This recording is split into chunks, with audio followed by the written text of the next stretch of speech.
Hey guys, what's up? It's Matt Wenning at WenningStrength.com, and today we're going to go over proper thought process for training kids and making sure that they're getting the right stimulus that they need. So the first couple of things we're going to talk about is creating long-term habits, making lifting fun, and then focus on technique first, last, and everywhere in between. So let's get to it. All right, so we did a video probably about 6 months back of why I'm against youth powerlifting and competition. A lot of that hit on some of the same reasonings of why we're going to have this video today. The thing you guys have to keep in mind is that with training young individuals, hopefully the weight training stays long after the sports. What this means is that most of us think, well, I want my son to lift to play better in football or better in basketball or whatever that case may be. But in reality, the lifting and its structural balance and its long-term lifespan should be thought of forever. Meaning that a lot of times gym training outlasts sport-specific training. This means that we have to create a certain type of environment and thought process when training our kids to make sure that they understand that the weight training is not just for sports performance, but also for longevity and overall health. The first thing I say is create long-term habits. Now, what I mean by that is that what you want to do is look at gym work as fixing structural imbalances, correcting weaknesses, and making sure you're having a very well thought out plan. Maximal strength in and of itself for children, in my opinion, is not really a good idea for a couple of reasons. One, we don't have the coaches readily available all across the country for kids to safely max.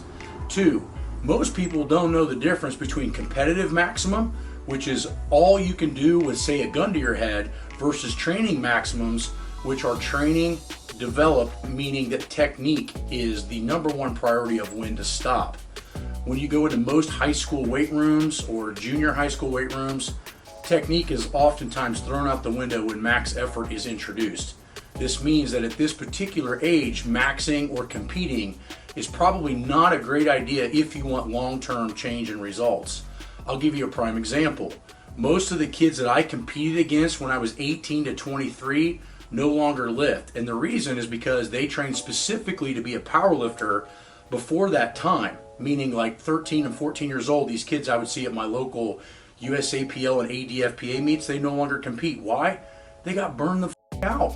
They're trashed. They used lifting as a competitive mechanism versus a life-changing mechanism.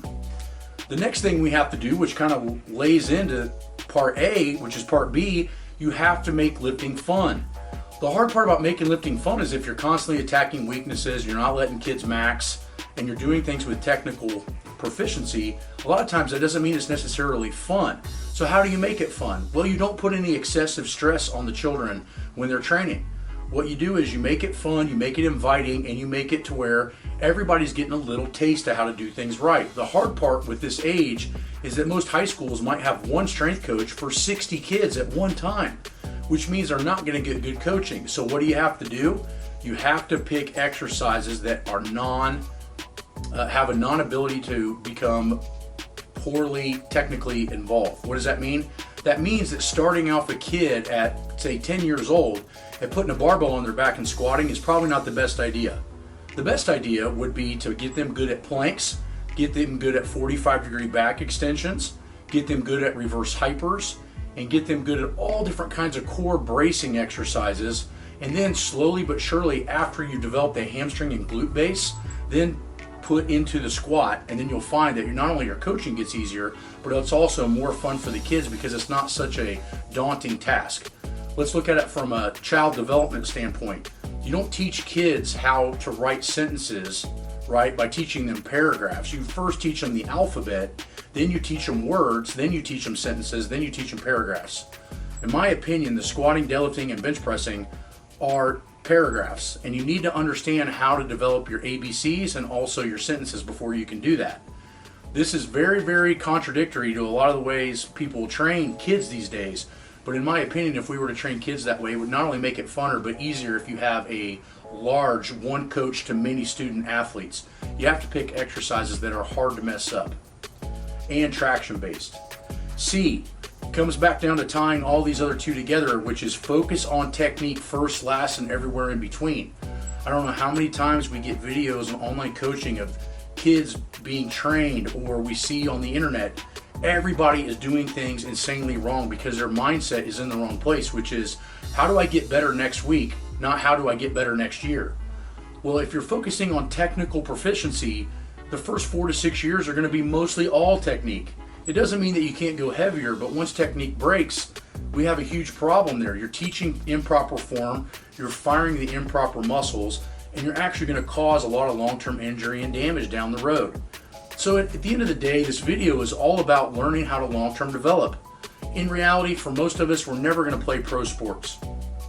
We may never even break a world record. But the trick is when we train, how much mileage do we put on our body to get the level that our body genetically can get to? That should be the question we're not only asking ourselves, but we're also applying to children as we train them. This means that we have to use a very educated approach, we have to use a posture approach, and we have to use a technical approach in order for us to get where we want to be, because at the end of the day, I'd rather see everybody lifting at 30, 40, and 50 years old than to have a little star of prime their sophomore and junior year in high school, and now they're all burned out, they're injured, and they don't want to work out at all. So I hope this helps, and if you guys need any further information or help with designing workouts for youth, contact us on WenningStrike.com and we'll put you in the right position and get you the right stuff. Thanks. Lately I've been living like I can't take a loss. They ain't wanna help me, that's what made me a boss.